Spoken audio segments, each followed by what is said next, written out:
Assalamualaikum warahmatullahi wabarakatuh. Waalaikumsalam warahmatullahi wabarakatuh. Bagaimana nih Mas kabarnya hari ini?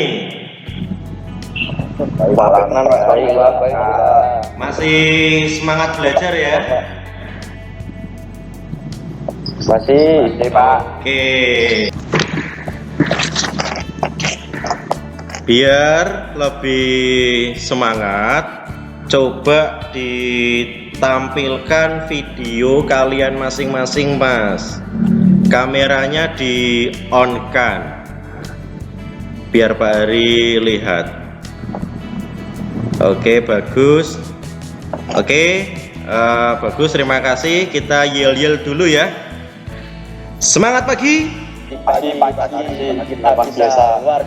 Oke, mantap semuanya ya. Semangat. Oke, baiklah anak-anakku semua. Sebelum memulai pelajaran pada hari ini, silahkan dipimpin berdoa terlebih dahulu kepada Ketua Kelas Mas Adam. Pak Hari, persilahkan. Ya, sebelum mengawali pembelajaran pada hari ini, mari kita berdoa menurut agama dan kepercayaan masing-masing. Berdoa dipersilahkan.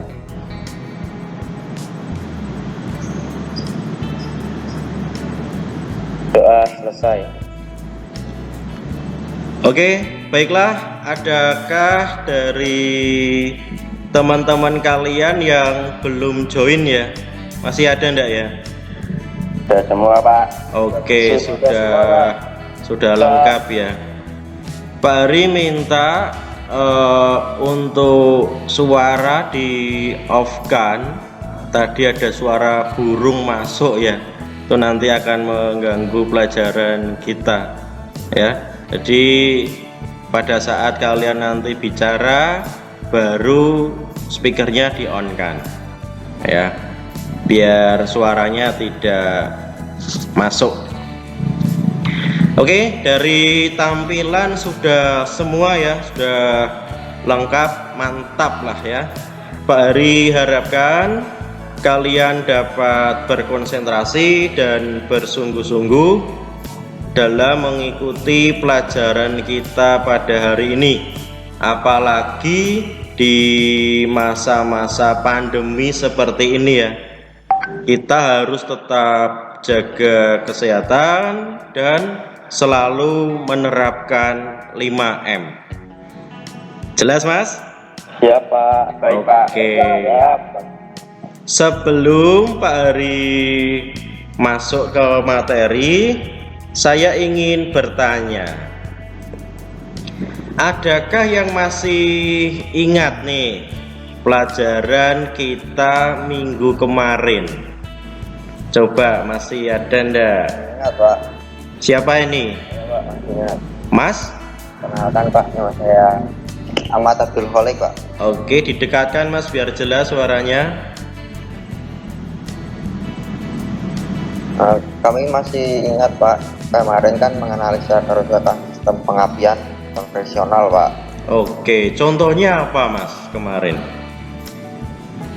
Kemarin contohnya mobil saat starter tidak bisa hidup, Pak. Ternyata setelah dilakukan pengecekan tidak dapat dikandung api pada businya, Pak. Oke, terus solusinya apa Mas kemarin?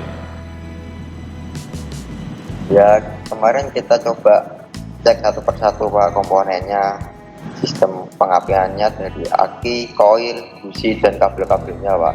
Ternyata masih baik semua, Pak. Kemudian kita melihat jalur urutan proses pengapiannya, akhirnya ketemu, Pak.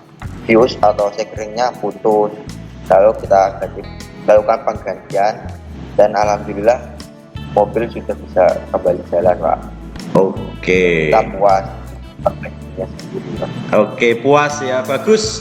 Oke, bagus anak-anakku. Kalian semua luar biasa. Kita aplaus dulu, Mas.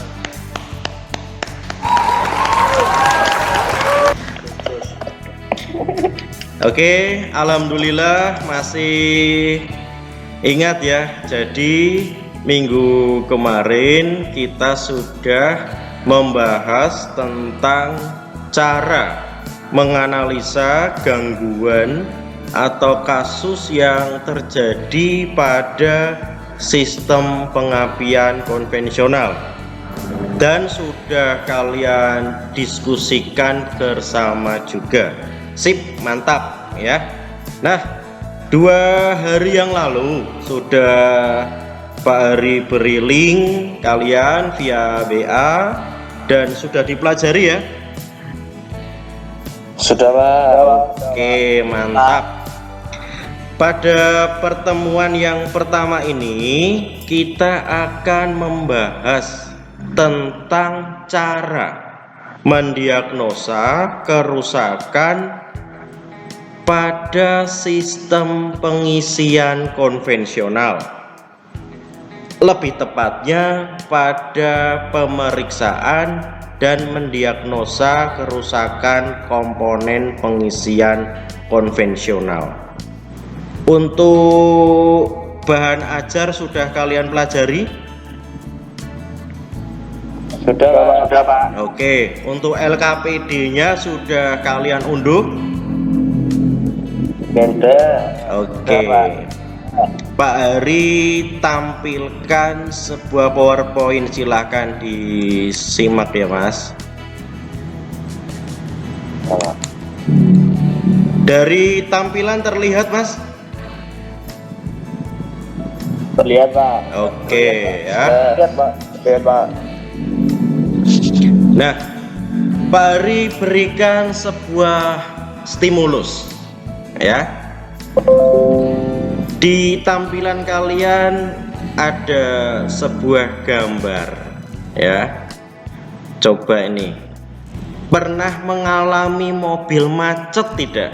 Dan mengapa kondisi ini bisa terjadi? Coba siapa yang mau menjawab ini? Mas Abdul mungkin? Mas Abdul? Oh ya, silahkan Mas, siapa? Mau. Perkenalkan, nama saya Adam, Pak. Izin menjawab. Saya pernah, Pak. Menurut saya mobil macet atau mogok bisa disebabkan karena bahan bakarnya habis dulu, Pak. Pernah mengalami, Pak. Oke, Mas Adam ya. Oke, terima kasih. Mas Adam pernah mengalami mobil mogok karena bahan bakarnya habis. Oke, mungkin ada yang lain. Coba ini Mas Kolik, ada enggak? Pak, saya Imam, Pak. Imam Teguh, Pak. Oh ya, Mas Imam, gimana Mas Imam? Saya pernah mengalami kendaraan mengalami macet Ya, dan di tengah jalan itu pengapiannya hilang, Pak. pengapiannya hilang. Berarti sistem pengapiannya ya. Oke, bagus Mas Imam ya, pernah ya. Terus ada yang lain mungkin? Saya, Pak. Izin menjawab. Ya, silakan Mas. Perkenalkan Pak, nama saya Ahmad Abdul Holik. Ya. Pernah mengalaminya Pak. Menurut saya mobil macet atau mogok bisa disebabkan akinya rusak atau tidak ada arus masuk pada akinya Pak. Oke, bagus. Sudah cukup 3 saja.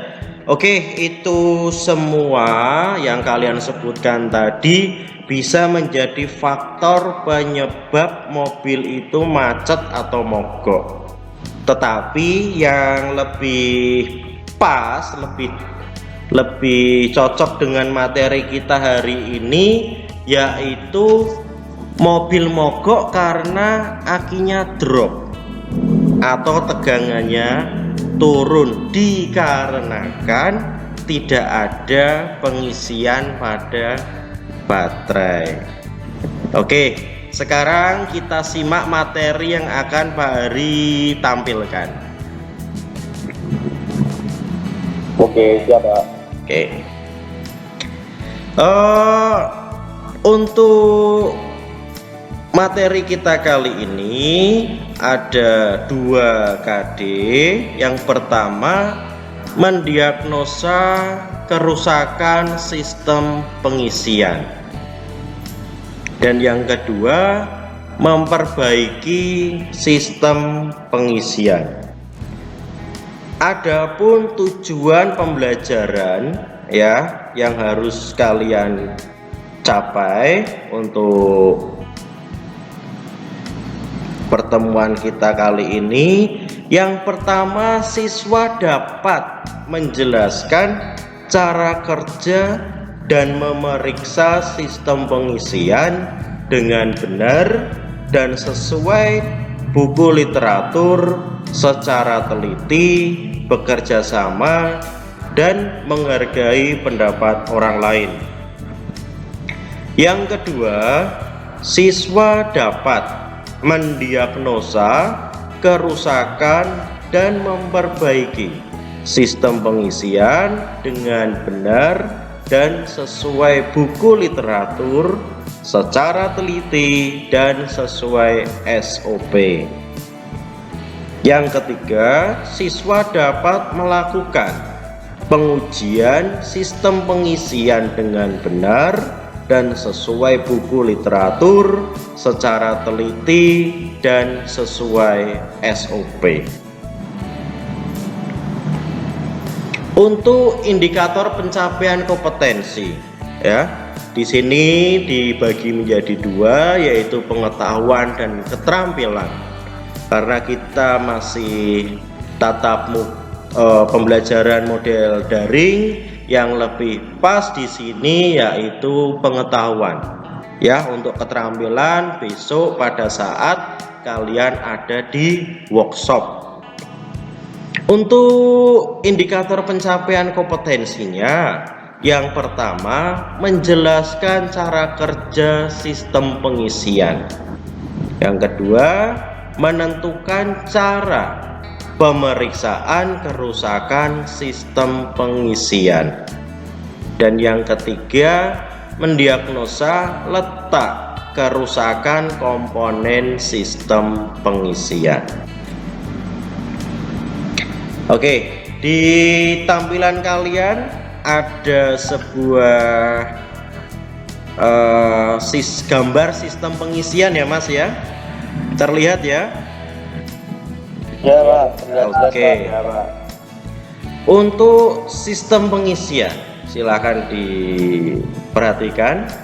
Sistem pengisian yaitu proses yang terjadi dari penghasil energi listrik ke sistem kelistrikan kendaraan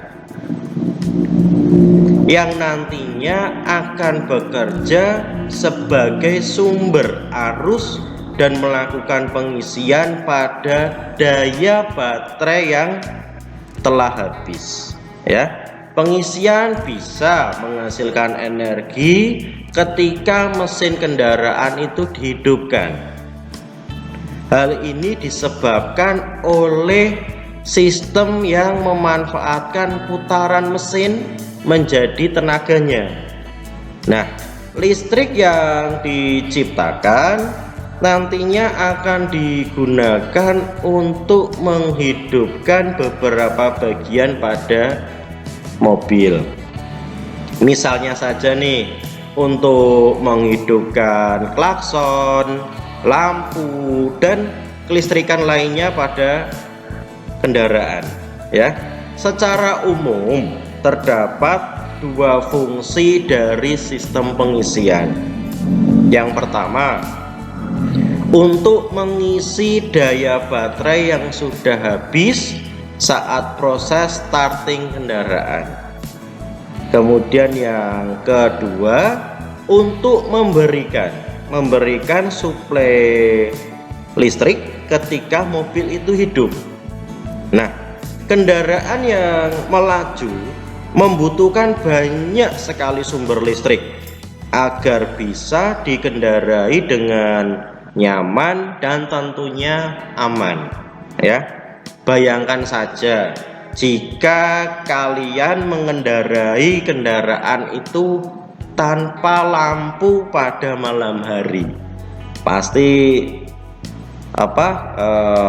tidak bisa melihat jalan dengan baik dan mungkin bisa terjadi kecelakaan. Nah, listrik juga berperan besar agar starter mobil itu bisa bekerja. Jika suplai listrik terhambat atau daya dari baterai dalam kendaraan itu habis, maka kendaraan jelas tidak akan bisa digunakan.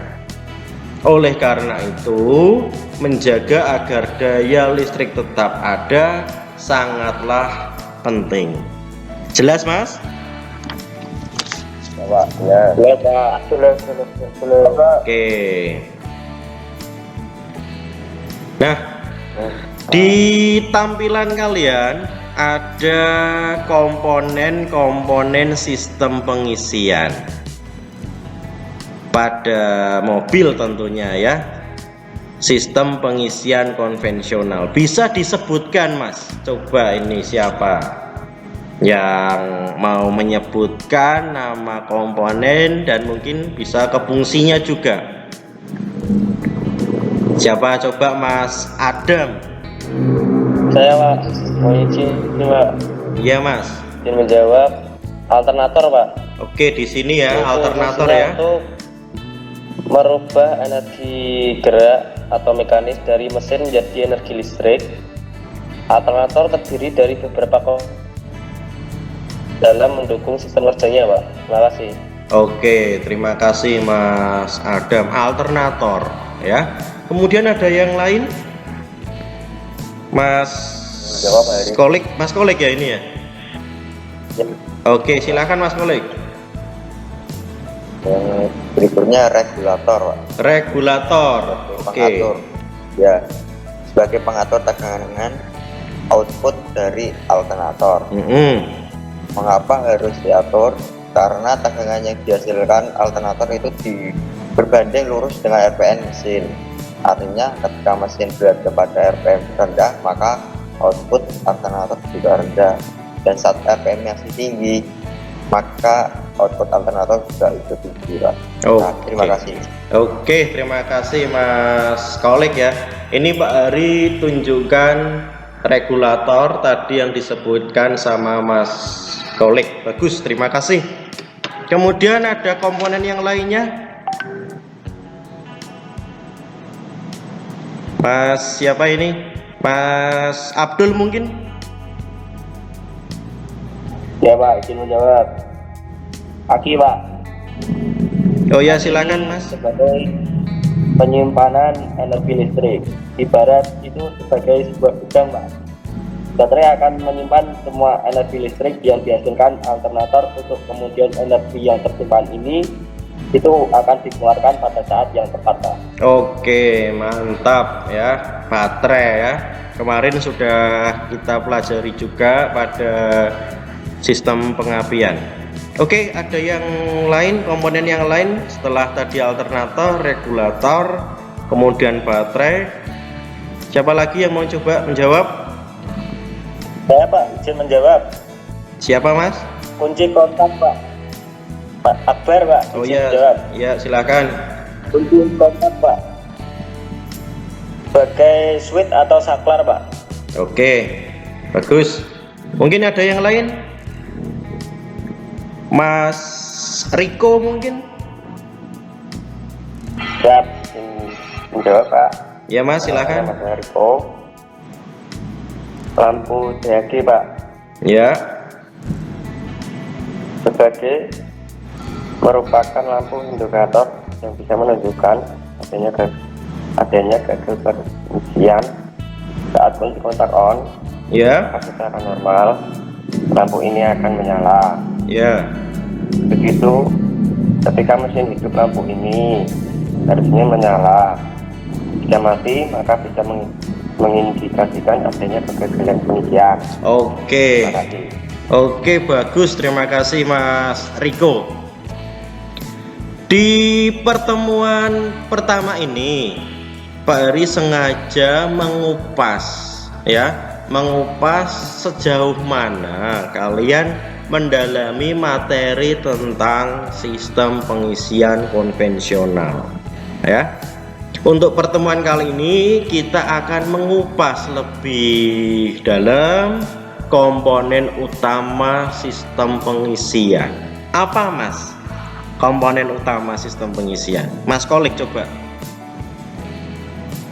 Alternator, Pak. Apa? Alternator. Oke, alternator ya. Coba ini Pak Ari. Nah, di alternator ya. Fungsinya untuk apa? Coba ini ada yang tahu enggak untuk alternator tadi yang sudah disebutkan? Izin menjawab Pak Ari. Ya, silahkan Mas. Alternator berfungsi untuk merubah energi gerak dari mesin menjadi listrik, Pak. Alternator terdiri dari beberapa komponen dalam mendukung sistem kerjanya, Pak. Terima kasih. Oke, iya ya. Alternator itu sebuah perangkat kelistrikan yang berfungsi untuk mengubah gerakan rotasi menjadi energi listrik AC ya. Atau alternator itu disebut juga generator AC atau di masyarakat lebih dikenal dengan istilah dinamo ampere ya. Tetapi kelistrikan mobil itu kan DC. Mengapa alternator menghasilkan arus AC, Pak? Nah, memang benar alternator itu menghasilkan arus AC karena alternator AC ini memiliki desain dan konstruksi yang simpel. Tapi sebelum arus listrik disalurkan ke kelistrikan mobil, terlebih dahulu dilewatkan pada sebuah dioda atau rectifier ya. Fungsinya sebagai penyarah atau pengubah arus AC menjadi arus DC sehingga bisa dipakai pada kelistrikan mobil. Oke. Di sini di tampilan kalian masih terlihat jelas? Jelas, Pak. Oke. Ada komponen-komponen pada alternator. Coba apa saja, Mas? Siapa yang mau menjawab ini? Ada komponen-komponen alternator. Silahkan, Mas. Puli, Pak. Puli, Pak Ari tunjukkan ya. Kemarin sudah Pak Ari lepas dari kendaraan dan sudah Pak Ari overhaul. Puli. Untuk apa ini, Mas?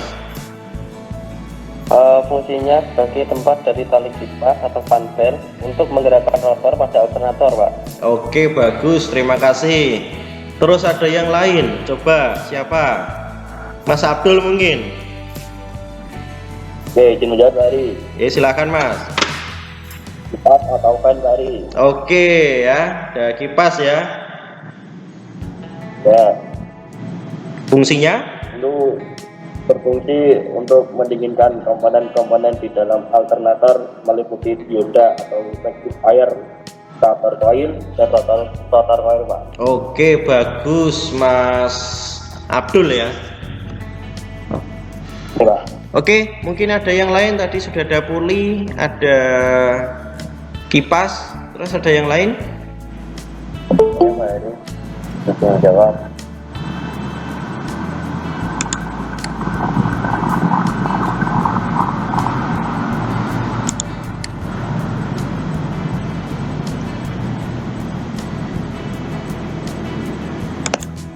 Oke, silahkan Mas. Tadi ada teman kalian yang keluar masuk. Ada lagi? Siapa ini? Ya, Pak. Silahkan Mas. Yang keras suaranya ditempelkan. Ya, Pak. Rotor coil, Pak. Oke, rotor coil ya. Fungsinya untuk apa, Mas? Fungsi Pak Ari tunjukkan ini. untuk membangkitkan medan magnetnya, Pak. Oke, bagus ya. Medan magnet. Ini Pak Ari tunjukkan komponen rotor coil yang asli pada alternator yang masih konvensional. Oke, ada yang lain? Siapa ini yang belum yang aktif, Mas? Pak Ari minta. Saya, Pak, izin menjawab. Oh, silakan, Mas. Starter coil, Pak. Oke, stator coil ini Pak Ari tunjukkan. Fungsinya, Mas? Itu memiliki fungsi untuk membangkitkan arus listrik AC, Pak, alternating current Ya. atau arus bolak-balik. Oke, bagus. Terima kasih Mas Akbar. Mungkin ada yang lain. Abdul menjawab lagi, Pak. Oke, Mas Abdul aktif ya. Silakan Mas Abdul. Itu dioda, Pak, atau rectifier, Pak. Oke. Fungsinya Mas? Berfungsi untuk mengarahkan listrik arus AC yang dihasilkan oleh stator coil, Pak, yaitu menjadikan listrik arus DC atau direct current atau listrik arus searah. Oke, bagus. Terima kasih ya. Oke. Kalian aktif semua, bagus ya. Oke, pada tampilan berikutnya apa yang kalian lihat, Mas? Coba Mas Adam mungkin mewakili temennya. Ya, mungkin juga menjawab. Di situ ada tampilan alternator, Pak, yang mengalami kerusakan. Oke, betul ya, Pak Ari di sini menampilkan ada dua kondisi sebenarnya di sini ya. Ada alternator yang mengalami trouble. Ya, ada 3 tampilan di sini alternator yang mengalami sebuah permasalahan, dan yang di bawah Pak Ari tunjukkan sebuah alternator yang masih dalam keadaan baik. Nah, ada beberapa trouble atau kasus ya yang terjadi pada alternator. Coba ini ada yang pernah mengalami sebuah kasus atau trouble di kehidupan sehari-hari kalian? Coba kira-kira ada ndak? Saya Pak, Ya, siapa ini Mas? Ahmad Abdul Kholik, Pak. Ya, silakan Mas. Trouble yang pernah saya alami itu muncul bunyi, Pak, pada alternatornya. Saya cari suara dari mana. Oh, ternyata dari dalam alternatornya itu, Pak. Oke, Terima kasih, Pak. iya Mas. Mas Kolik ya, muncul bunyi. Mungkin bunyinya terdengar di kendaraan, tapi saat didekati ternyata sumbernya kok malah dari dalam alternator gitu ya Mas Kolik ya. Betul sekali, Pak. Oke, mungkin ada kasus yang lain, coba. Saya, Pak, Silakan Mas. ini menjawab, Pak. Ya. Pengalaman yang saya alami itu bau sangit, Pak, di dinamo atau alternator, kayak bau gosong gitu loh, Pak. Oh, bau sangit atau bau gosong ya. Di alternatornya hanya Mas. Iya, Pak. Oke, ya. Oke, ya bagus anak-anakku semua. Itu tadi ada 2 teman kalian yang mencoba menyampaikan kasus yang pernah dialami di kehidupan sehari-hari mereka ya. Nah, nanti akan Pak Ari tambah nih. Akan Pak Ari tambah kasusnya atau permasalahannya yang terjadi di alternator. Tadi kan sudah 2 dari teman kalian, nanti akan Pak Ari tambah. Dan nanti kalian harus bisa menganalisa mengapa kondisi atau permasalahan ini bisa terjadi. Siap ya Mas ya? Ya, Pak. Oke. Setelah kalian semua tahu bagian dan fungsi dari komponen alternator, Pak Ari akan tampilkan sebuah video tentang cara kerja alternator ya. Kalian simak ya Mas ya. Ya, Pak. Ya, Pak. Dari tampilan terlihat? Terlihat, Pak. Oke, silakan kalian simak Mas. Sistem pengisian konvensional. Cara kerja sistem pengisian yang pertama adalah saat kunci kontak on dan mesin masih mati, harus mengalir dari terminal positif baterai menuju busi beling, kemudian menuju ke kunci kontak. Dari kunci kontak, arus listrik akan diteruskan menuju ke fuse.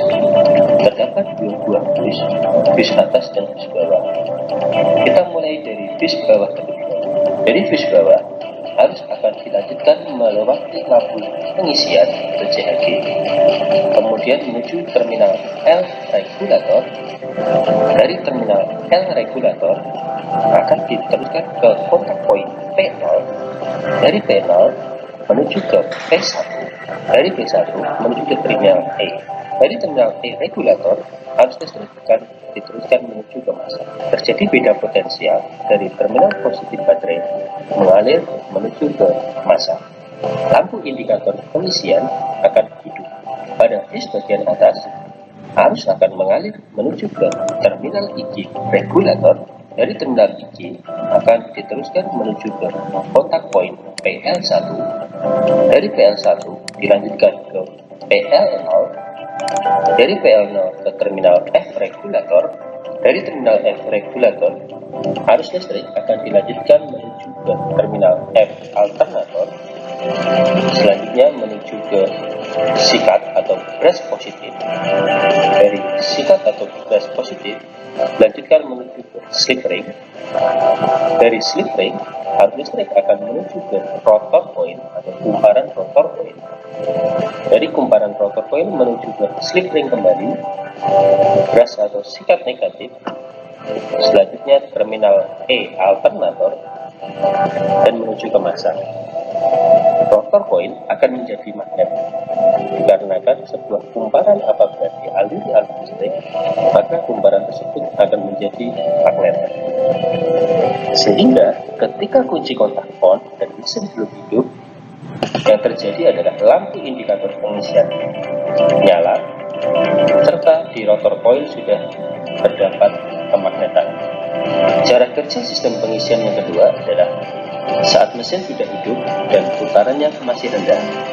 Ketika mesin sudah hidup, maka rotor coil ini akan ikut berputar dikarenakan poli pada alternator yang terhubung dengan rotor coil terhubung juga dengan poli yang ada pada poros engkol.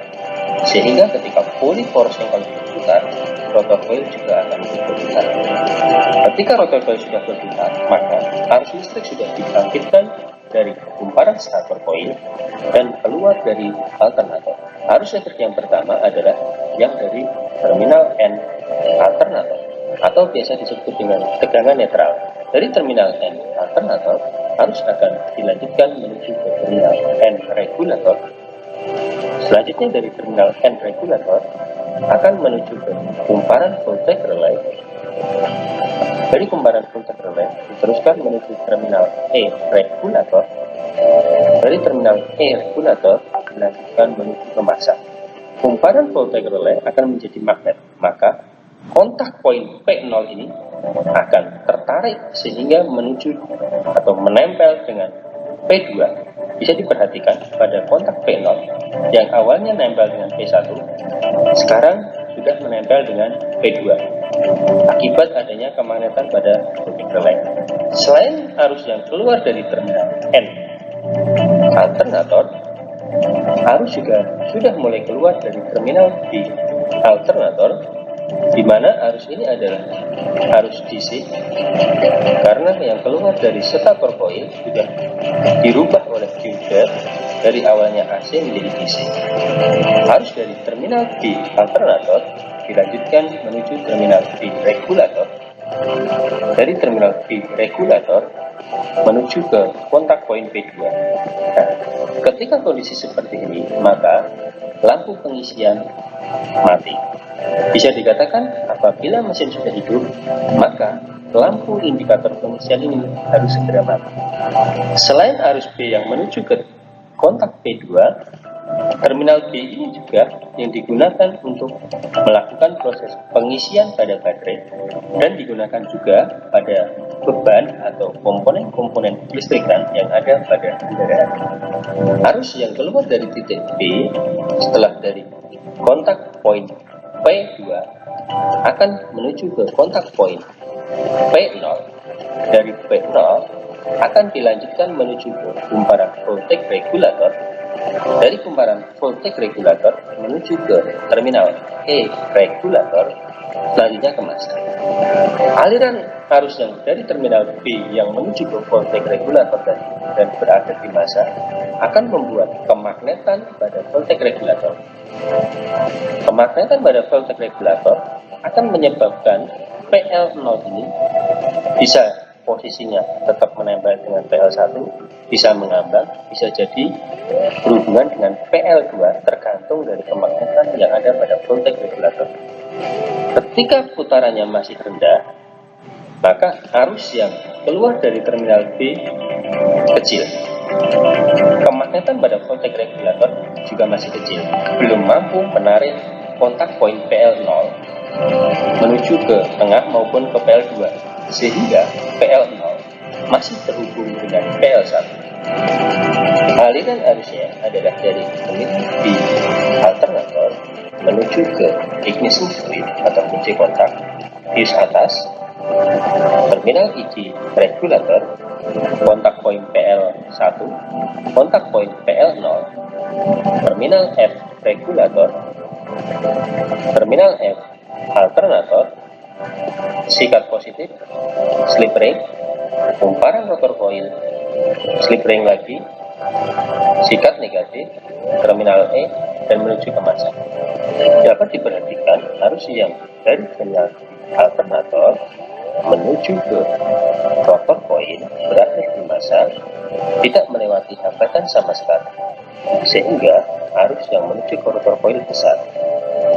Otomatis medan magnet yang dibangkitkan pada rotor coil juga ikut besar, sehingga ketika putaran rendah PL0 masih menempel dengan PL1 dan arus yang masuk ke rotor coil besar. Cara kerja sistem pengisian saat putaran sedang. Ketika putaran sedang, berarti arus yang keluar dari B alternator dan menuju ke kumparan voltage regulator juga semakin besar.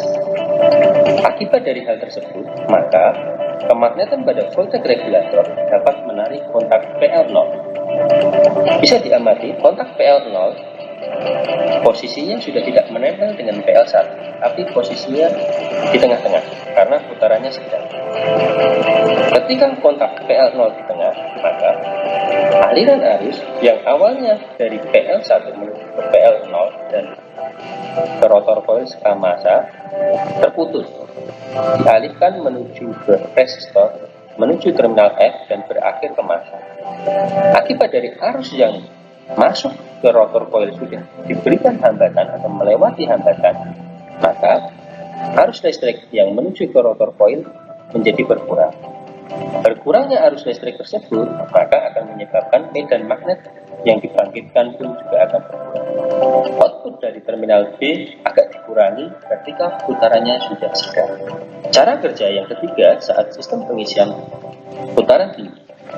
Ketika putaran tinggi sama dengan putaran sedang, namun arus yang keluar dari B otomatis juga akan semakin besar.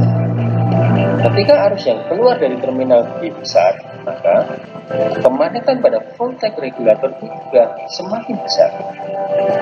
Ketika kemagnetannya besar, bisa kita perhatikan pada kontak PL0 yang awalnya mengambang akan berubah menjadi menyatu dengan PL2. Akibat PL0 menyatu dengan PL2, maka arus listrik yang awalnya masuk ke rotor coil berhenti dan dialihkan menuju langsung ke masa. Sehingga pada saat putaran tinggi, arus yang keluar dari B alternator langsung dibuang menuju ke masa tanpa melewati rotor coil. Kenapa hal tersebut dilakukan? Pada kotak yang sebelah kiri bawah terlihat teori dasarnya ada 3 cara untuk memperbesar medan magnet. Yang pertama, membuat inti besi pada kumparan. Yang kedua, menambah jumlah kumparan. Dan yang ketiga adalah memperbesar arus yang mengalir pada kumparan. Konsep itu digunakan pada cara kerja sistem pengisian. Apabila putaran masih rendah, maka arus yang keluar dari B tadi masih kecil. Ketika putaran sedang, arus yang keluar dari B ini sudah mulai besar. Dan ketika putaran tinggi, arus yang keluar dari B ini juga tinggi. Apabila tidak ada proses pembatasan arus listrik yang keluar, maka bisa terjadi proses overcharge atau terjadi pengisian yang berlebihan dan bisa merusak baterai. Oleh karena itu, pada putaran rendah maupun putaran sedang serta putaran tinggi, arus yang keluar dari B ini harus konstan. Untuk bisa keluar arusnya secara konstan, maka yang diatur adalah kemagnetan pada rotor koil.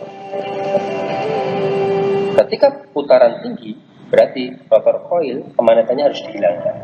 Ketika putaran sedang, maka arus yang menuju ke rotor koil dikurangi. Dan ketika kecepatan rendah, maka arus listrik yang menuju ke rotor koil diperkecil.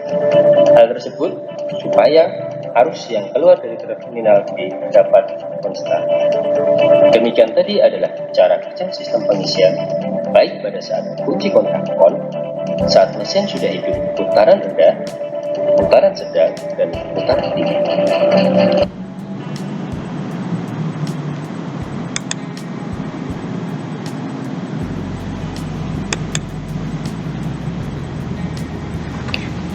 Oke, masih menyimak ya Mas ya? Masih, Pak. Oke. Setelah kalian tadi melihat tayangan video dari Pak Hari tentang cara kerja sistem pengisian, apa nih yang dapat kalian simpulkan? Coba yang tadi menyimak.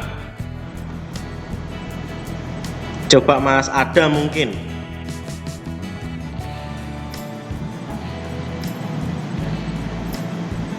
Silakan Mas Adam atau Mas Abdul yang mau menyimpulkan setelah melihat video tadi. Silakan Mas. Abdul ingin menjawab, Pak. Oh, silakan Mas Abdul. Berdasarkan cara kerja sistem pengisian konvensional tadi, maka dapat disimpulkan bahwa terjadinya tegangan output alternator itu dipengaruhi oleh 3 hal yang penting, yaitu yang pertama, Pak, Ya. yaitu adanya medan magnet yang dihasilkan oleh rotor coil. Yang kedua, adanya kumparan di sekitar medan magnet, yaitu starter coil. Dan yang terakhir atau yang ketiga, adanya pemotongan medan magnet oleh kumparan. Pemotongan medan magnet ini terjadi karena adanya putaran poros alternatif yang menyebabkan rotor coil berputar dan medan magnet yang ada padanya juga berputar memotong kumparan atau starter coil. Seperti itu, Pak. Terima kasih. Oke, bagus. Terima kasih Mas Abdul mewakili temennya ya. Oke,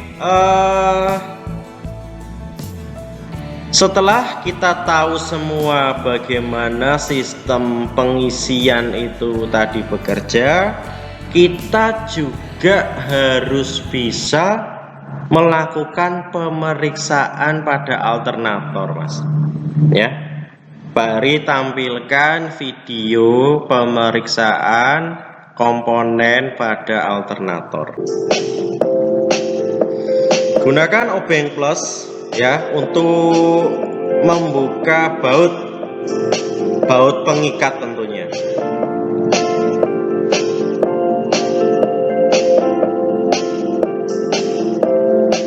Gunakan kunci 10 dan kunci 8 ya. Buka mur penutup belakang pada alternator.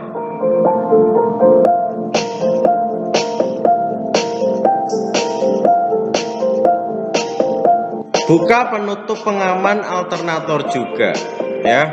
Buka penutup belakang alternator.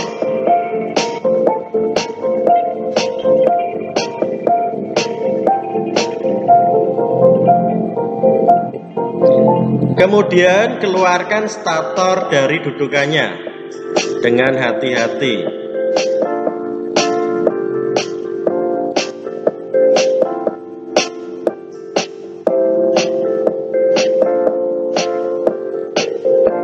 Yang pertama, pemeriksaan bearing alternator. Periksa kekocakan gerakan bearing dan bentuk dari bearing tentunya. Apakah mengalami keausan atau tidak.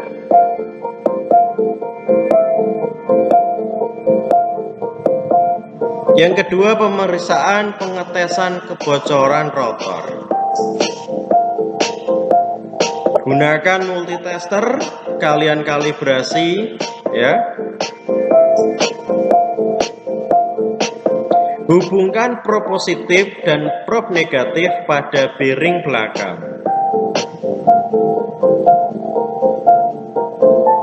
Besar tahanan kondisi bagus adalah 3,9 sampai 4,1 ohm. Tahanan terbaca 4,8 ohm. Nah, berarti kondisi kebocoran pada rotor tidak bagus atau harus dilakukan penggantian. Pemeriksaan pengetesan hubungan rotor dengan massa yang ketiga. Hubungkan prob negatif pada bearing dan prob positif bodi rotor.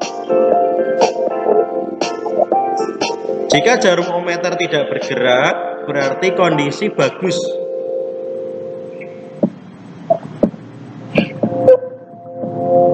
Pemeriksaan kumparan stator. Hubungan prob positif dan prob negatif pada tiap-tiap ujung kumparan stator.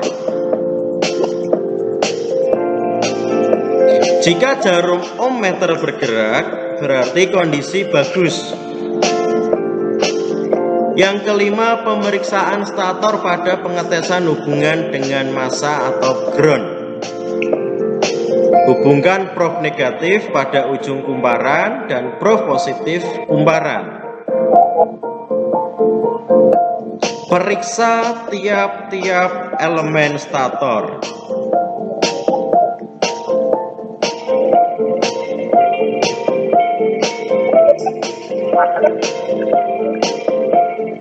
Jika jarum ohmmeter tidak bergerak, berarti kondisi baik.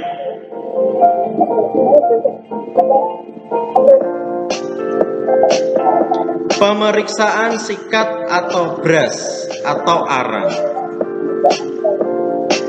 Ukurlah sikat yang menonjol menggunakan jangka sorong atau vernier caliper. Panjang bagian yang menonjol minimum 5,5 mm. Yang ketujuh, pemeriksaan rectifier atau pemegang sikat positif.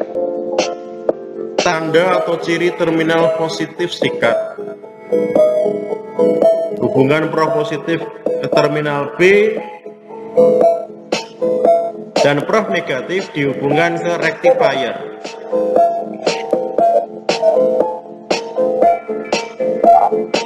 Jika jarum ohm bergerak, maka kondisi bagus. Tukarkan penempatan prob positif dengan prob negatif. Jika jarum ohmmeter bergerak, berarti kondisi tidak bagus. Kedelapan, pemeriksaan rectifier atau pemegang sikat negatif. Hubungkan prob positif ke terminal B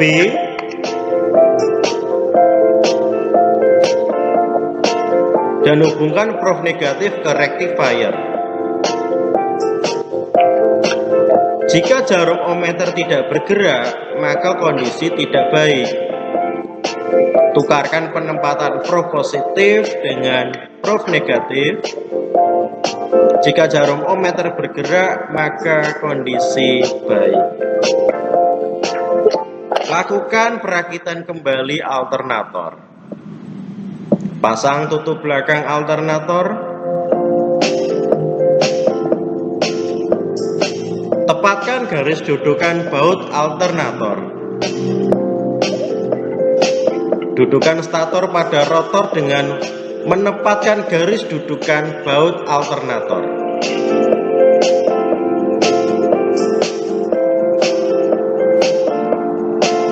Pasang dan eratkan lagi baut pengunci alternator.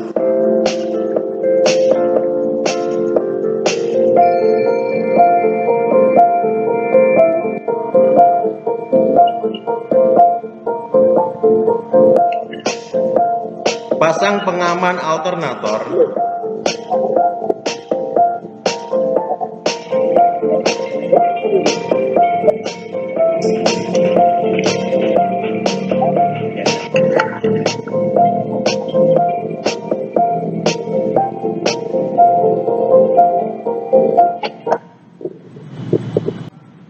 Setelah kalian tadi melihat ya penjelasan tentang cara pemeriksaan pada alternator, kesimpulan apa yang dapat kalian ambil, Mas? Coba siapa yang mau mewakili temennya? Mungkin Mas Cinmi bisa di-mute suaranya. Perkenalkan, nama saya Adam, Pak. Izin menjawab. Pemeriksaan alternator sebaiknya dilakukan secara periodik, Pak, supaya performa dari alternator tersebut dapat selalu maksimal, Pak.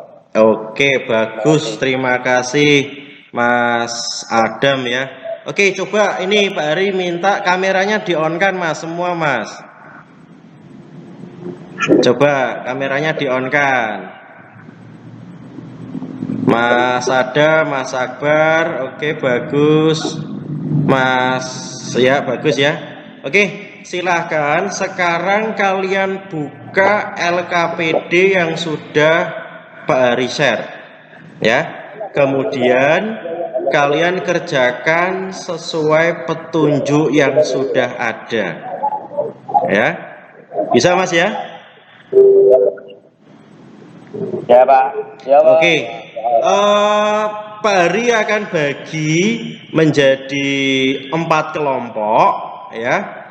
Nanti silakan kalian berdiskusi, kalian analisa mengapa kondisi seperti ini bisa terjadi ya. Yang pertama, analisa penyebab terjadinya suara kasar pada alternator. Yang pertama. Yang kedua, analisa penyebab bau terbakar pada alternator. Itu tadi 2 kasus yang disampaikan oleh teman kalian.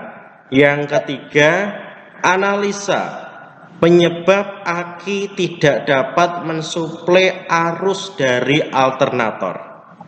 Dan kelompok 4, analisa penyebab aki bisa overcharging. Ya, silakan kalian berdiskusi, Pak Ari kasih waktu. Jelas ya?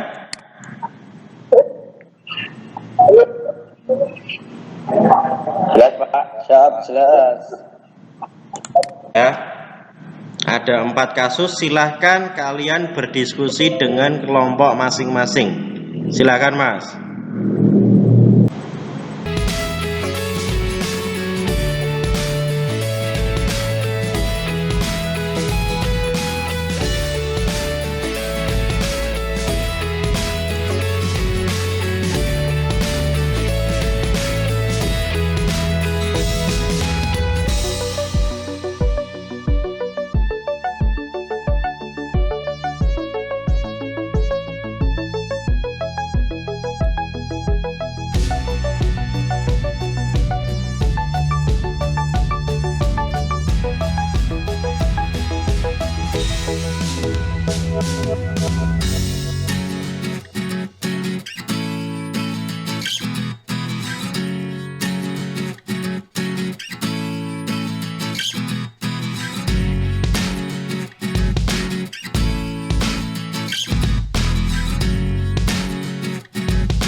Oke, baiklah anak-anakku, waktu untuk berdiskusi untuk materi 4 tadi, di 4 kasus tadi sudah cukup Ya, silakan kalian sampaikan kesimpulan yang sudah kalian diskusikan. Coba ini dari kelompok 1 siapa yang mewakili? Silakan Mas. Oke, saya Pak Abdul ingin mewakili kelompok 1, Pak. Silakan Mas. Kameranya di-on kan Mas? Kameranya di-on kan? Hasil diskusi tentang analisa penyebab terjadinya suara kasar pada alternator itu biasanya disebabkan karena muncul atau timbul degitan suara kasar. Seringkali itu diakibatkan oleh terpelintirnya komponen tertentu atau keausan, Pak. Atau juga biasanya dari kekotakan dari bearing itu, yaitu bearing kipas alternator, Pak. Untuk memastikannya lagi itu biasanya kita melakukan pemeriksaannya satu persatu, Pak. Seperti itu. Terima kasih, Pak. Oke, terima kasih Mas Abdul ya, perwakilan dari kelompok 1. Mungkin selanjutnya kelompok 2 di kasus yang kedua, siapa yang mewakili? Mas Adam mungkin. Saya ada Maulana dari perwakilan kelompok 2. Silakan. Saya akan menjelaskan hasil diskusi kami, Pak, yaitu penyebab bau terbakar pada alternator. Ya. Hasil diskusi dari kelompok kami adalah alternator mobil adalah salah satu bagian dari pembangkit listrik pada mesin mobil yang memiliki kaitan erat dengan berjalan atau tidaknya aki. Inilah alasan mengapa saat bagian aki tidak mau bekerja maksimal. Langkah yang harus diperhatikan ialah melihat bagian dinamo ampere. Pada intinya, alternator berfungsi dalam proses pengisian strom aki saat bekerja. Sampai di sini terlihat bagaimana alternator termasuk komponen krusial yang membuat kita dapat menikmati mobil dengan performa nyaman serta aman. Untuk ciri kerusakan yang pertama ditandai oleh bau terbakar dari bagian mesin mobil, Pak. Ya. Hal ini bisa terjadi karena beberapa faktor, misal saja kerja mesin yang terlalu berat, sedangkan aki tidak mau bekerja sesuai perintah. Demikian hasil diskusi dari kelompok 2, Pak. Terima kasih. Oke, bagus. Terima kasih Mas Adam mewakili kelompok 2 ya.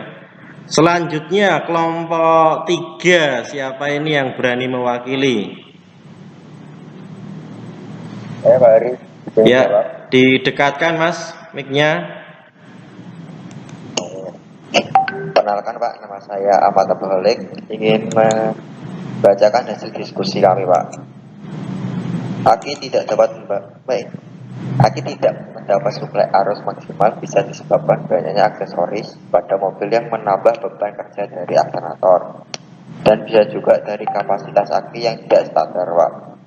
Sebaiknya kita lakukan pengecekan pada keduanya. Demikian hasil diskusi kami, Pak. Terima kasih.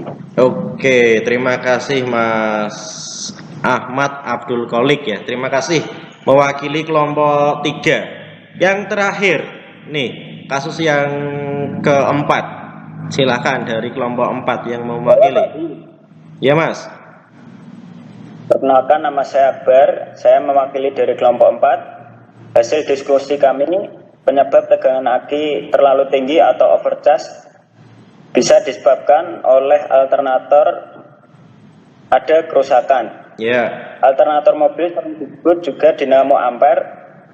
Alternator berperan sebagai pembangkit listrik supaya aki mobil tidak tekor. Alternator akan menyuplai listrik ke aki dan kemudian aki menjadi sumber listrik ke seluruh kelistrikan mobil. Ya. Tegangan aki yang normal berkisar antara 12 volt kalau mobil kondisi mati, kalau hidup sekitar 13 sampai 14 volt. Sebaiknya cek satu persatu komponen dari alternator, apakah stator, rotor, atau komponen lainnya yang mengalami kerusakan. Demikian diskusi kami, Pak. Lebih kurangnya mohon dimaafkan. Terima kasih. Oke, terima kasih buat Mas Adam, Mas Akbar ya, mewakili kelompok 4. Oke, kameranya di-on kan, Mas? Oke, kalian semua luar biasa. Kita aplaus dulu, Mas. Oke, bagus ya. Oke, dari kesimpulan yang sudah kalian sampaikan tadi, dapat kita simpulkan bersama juga kita harus tahu cara kerja dari sistem pengisian. Ya, dan juga kita harus tahu cara memeriksa komponen di alternator ya, supaya jika ada trouble seperti tadi, ada 4 kasus seperti tadi, kita bisa cepat dan tepat dalam menganalisanya. Apakah ada yang ditanyakan nih, Mas? Tidak, Pak. Oke.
Jika sudah tidak ada pertanyaan lagi, silakan setelah pelajaran hari ini berakhir, kalian kerjakan LKPD dan tes formatif tadi yang sudah Pak Ari share di Classroom ya.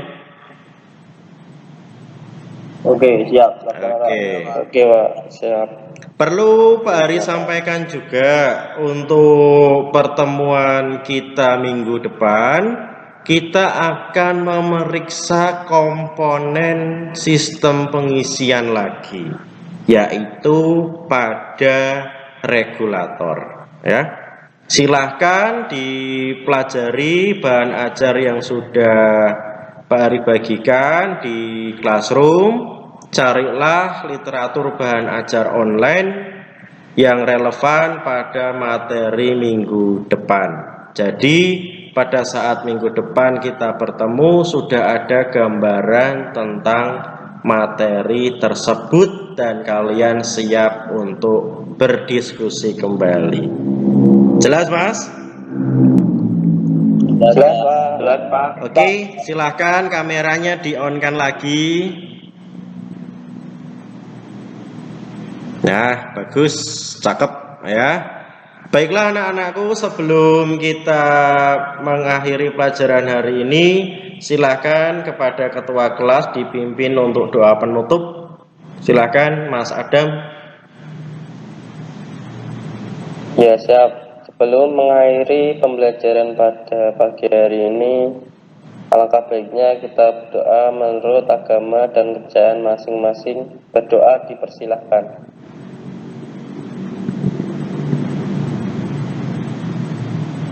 Doa selesai. Oke, terima kasih Mas Adam. Anak-anakku semua, Pak Ari mohon maaf jika ada kata-kata yang kurang berkenan. Tetap semangat, tetap jaga kesehatan dan teruslah belajar. SMK?